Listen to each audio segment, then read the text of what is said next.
ओम शांति। कुछ लोग बस रुलाने आते हैं, पहचानो कार्मिक रिश्ते। देखिए, लाइफ में अधिकतर कुछ लोगों की लाइफ में ऐसे लोग आते हैं कि जो सिर्फ रुलाने के लिए आते हैं, सिर्फ रुलाते रहते हैं, चाहे वो किसी भी रूप में आए। चाहे वो किसी के बॉयफ्रेंड के रूप में आए, हस्बैंड वाइफ के रूप में आए, मदर फादर के रूप में भी कई बार आ जाते हैं, बच्चों के रूप में भी कई बार आ जाते हैं।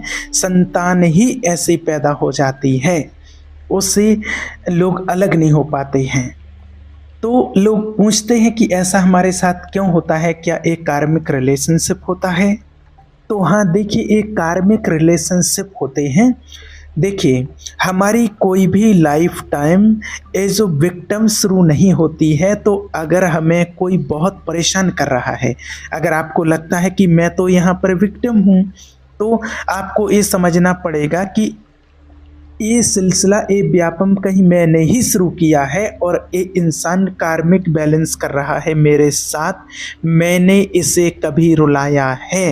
अब ये जब मुझे रुला रहा है, तो मैं इस सिचुएशन को रिस्पॉन्ड कैसे करूं?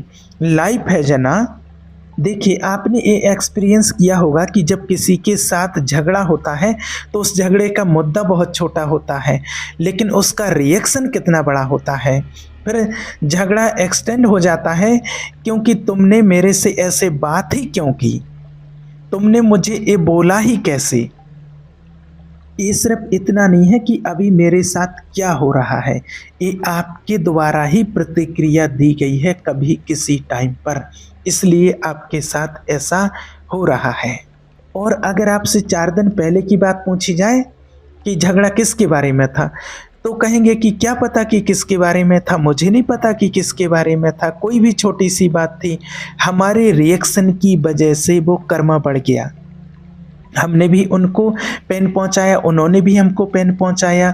जब सामने वाला आपको आकर के रुलाता है, अगर आप ये जान लें कि ये कार्मिक बैलेंस है, एक कार्मिक बैलेंस है, और अब मैं और कैरेशन नहीं डालूं इसमें, क्यों मुझे रुला रहे हो। अगर कोई भी व्यक्ति इस बात को एक्सेप्ट कर ले कि कार्मिक है, एक कार्मिक बैलेंस है, जो भी मुझे रुला रहा है, चाहे आपके पति हो, पत्नी हो, बच्चे हो, माता पिता हो, कोई भी हो, ए टू जेड, अगर आप इस बात को एक्सेप्ट कर लेते हो कि मेरा कार्मिक बैलेंस है, मैंने कभी इनको रुलाया था, और जो आज ये मुझे दुख दे रहे हैं, कभी किसी जन्म में मैंने इनको ये दुख दिया था, इसलिए आज मेरे साथ ये ऐसा व्यवहार कर रहे हैं।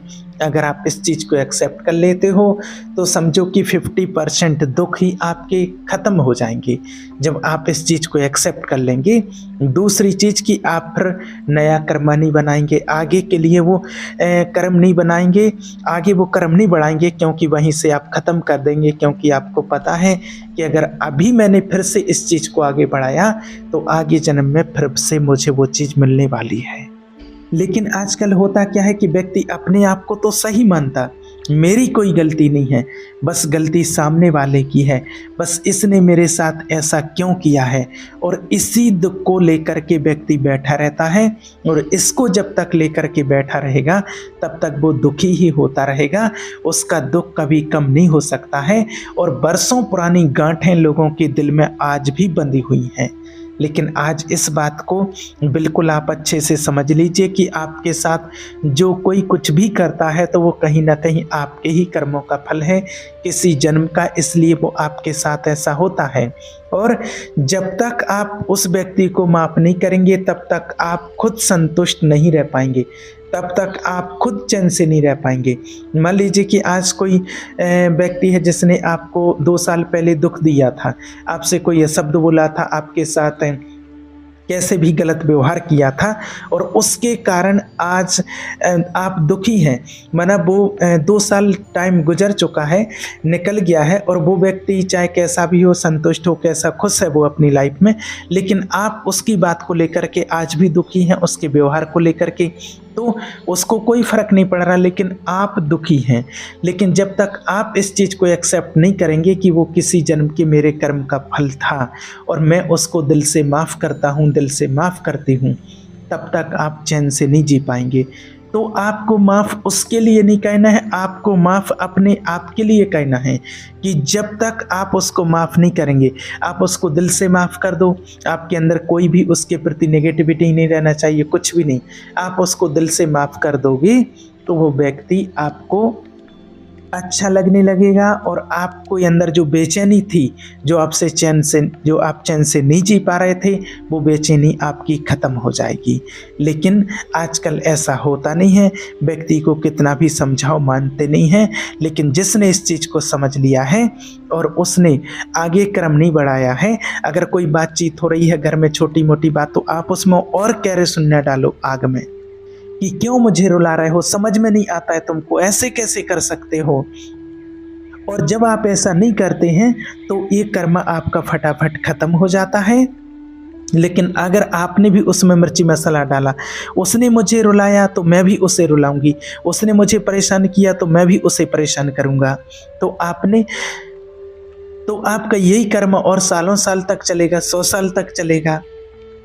और देखिए कई लोग ऐसे भी होते हैं कि जिनको बार बार धोखा मिलता है लाइफ में, तो और जब ऐसा बार बार होता है तो लोग पूछते हैं कि क्या मेरे कैरेक्टर में प्रॉब्लम है, या कहीं वो फास्ट से वो ऐसी सोल संस्कार को कैरी कर रहे हैं कि बहुत सारी डिफरेंट डिफरेंट लाइफ्स में उन्होंने लोगों के साथ में ऐसा किया है, तो वो कार्मिक डेथ के रूप में चुका रहे हैं। तो देखिए यह एक कार्मिक डेथ भी होता है जो वो चुका रहे हैं। और ये चीज़ भी होती है कि जो सिचुएशन बार बार रिपीट हो रहे हैं, वो हमको कुछ सिखाने के लिए भी रिपीट हो रहे हैं, लेकिन हम कुछ सीखते ही नहीं। अगर आपने कोई एग्ज़ाम पास नहीं की तो आपको दूसरा पेपर, तीसरा पेपर देना ही पड़ेगा। हर साल उसको क्लियर करना पड़ेगा जब तक आप उसको पूरी तरीके से क्लियर ना कर लें। लेकिन अगर हम अपने ईगो में बैठते हैं कि मेरी तो कोई गलती है ही नहीं, गलती तो सामने वाले की है, मुझे तो कुछ सीखना है नहीं, मैं तो परफेक्ट इंसान हूँ, तो वही चीज़ दोहराती रहेगी आपके साथ। जो अभी आपको बताया ना कि अगर आप स्वीकार नहीं करते हैं उस चीज़ को, तो अगर मान लीजिए आपको किसी ने विक्ट्री किया है, लेकिन आपने अपने आप को उस विक्ट्री से हील नहीं किया, आपने बस ये मान लिया कि सामने वाले की गलती थी, तो आप बिट्रेल की वाइब्रेशन में बैठे रहेंगे। अब इस बिट्रेल की वाइब्रेशन में आपने इस इंसान को तो जाने दिया, लेकिन इसके बदले जो और भी आएंगे तो वो सारे के सारे बिट्रेल की वाइब्रेशन में बैठ जाएंगे। क्योंकि ये वाइब्रेशन आपकी लाइफ में इसलिए आया है क्योंकि आपका लेसन सीखना बाकी है। जब तक नहीं सीखोगे तब तक ये वाइब्रेशन आपका पीछा नहीं छोड़ेगा। देखिए बहुत आसान होता है ये कहना कि सामने वाले की गलती थी। ताली कभी एक हाथ से नहीं बजती है। ये भी पॉसिबल है कि सामने वाले की गलती 90% हो, तो 10% तो थी ना आपकी। तो उस 10% की रिस्पॉन्सिबिलिटी जब तक हमने नहीं ली, उस 10% को जब तक हमने चेंज नहीं किया, तब तक विट्रेल की फ्रिक्वेंसी बनी रहेगी। हर एक इंसान आपको आकर के बेचैन करेगा। अब कुछ लोग ऐसे सवाल भी करते हैं कि जैसे छोटे बच्चे होते हैं और उन्होंने तो इस जन्म का जो कर्मा होता है उनका, वो तो कोई उन्होंने अभी किया ही नहीं है, और उनके साथ बहुत बुरी बुरी घटनाएं हो जाती हैं, उनके साथ कोई मार देता है, कोई और गंदी घटना उनके साथ हो जाती है, बच्चे मार दिए जाते हैं। तो उनका क्या कार्मिक बैलेंस होता है, और अगर उनका है तो इस जन्म में अगर किसी ने किया तो फिर उनका भी बन गया, फिर अगली लाइफ में फिर से वो रिपीट होगा, तो फिर तो वो पैटर्न कभी ख़त्म होने वाला नहीं है। तो देखिए ये पैटर्न, जो कुछ ऐसे लोग होते हैं तो उनका पैटर्न कभी ख़त्म नहीं होता है।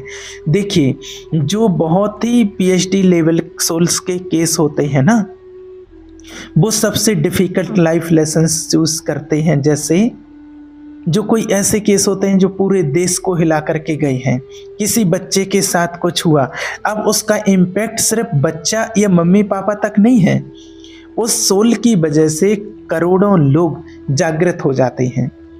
तो जो बहुत हाई लेवल के सोल्स होते हैं वो बोलते हैं, मुझे पता है कि लाइफ लेसन में मुझे बहुत तकलीफ है, मेरे शरीर की बैंड बच जाएगी, मेरे फैमिली वालों की हालत ख़राब हो जाएगी, बट क्योंकि जब मैं इस पेन से गुजरूंगी तो एक 3 साल के बच्चे के रूप में, एक 5 साल के बच्चे के रूप में तो पूरा देश चल जाएगा। तब सबकी अवेयरनेस आ जाएगी, तब सब में सेंसिटिविटी आ जाएगी। ये अब यहाँ क्या होता है, कार्मिक भी होता है, कार्मिक डेट भी होता है और सोल पर्पस भी होता है। इस सोल अगर अवेयरनेस में आ रहा है, देखिए ऐसा होता है कि जैसे मान लीजिए कि मैंने 7 जन्म लोगों को बहुत परेशान किया है, ये मेरी सोल को पता है, लेकिन अब 7 जन्म मैं वापस नहीं आना चाहता हूँ। इस एक जन्म में ही जो 7 जन्म के जो छोटे छोटे डेट्स थे ना, एक बार में ही ख़त्म कर दूँ, एक बार में ही चुकाना है तो एक बार में ही ख़त्म भी हो जाएंगे। अपने आप को तकलीफ भी पहुँचा लूँगा और सबको जागृत करके भी जाऊँगा। इसके बाद मुझे इन कर्मों से छुट्टी चाहिए।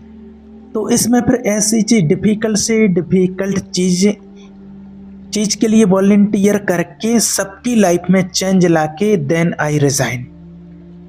इसलिए ऐसे लोग एक बड़े पर्पस के लिए ही यहाँ पर आते हैं।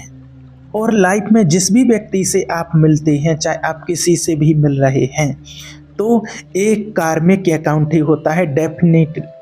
डेफिनेटली थोड़ा बहुत तो ज़रूर एक कार्मिक अकाउंट ही होता है।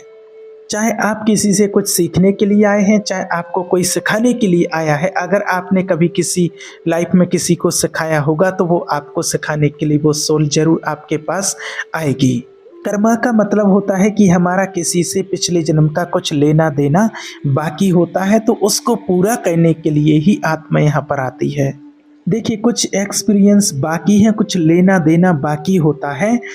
तो देखिए सोलमेट का रिलेशनशिप भी कार्मिक, ट्विन फिल्म का भी रिलेशन कार्मिक, हर एक ट्विन फिल्म का रिलेशन भी कार्मिक, हर एक इंटरेक्शन का कार्मिक।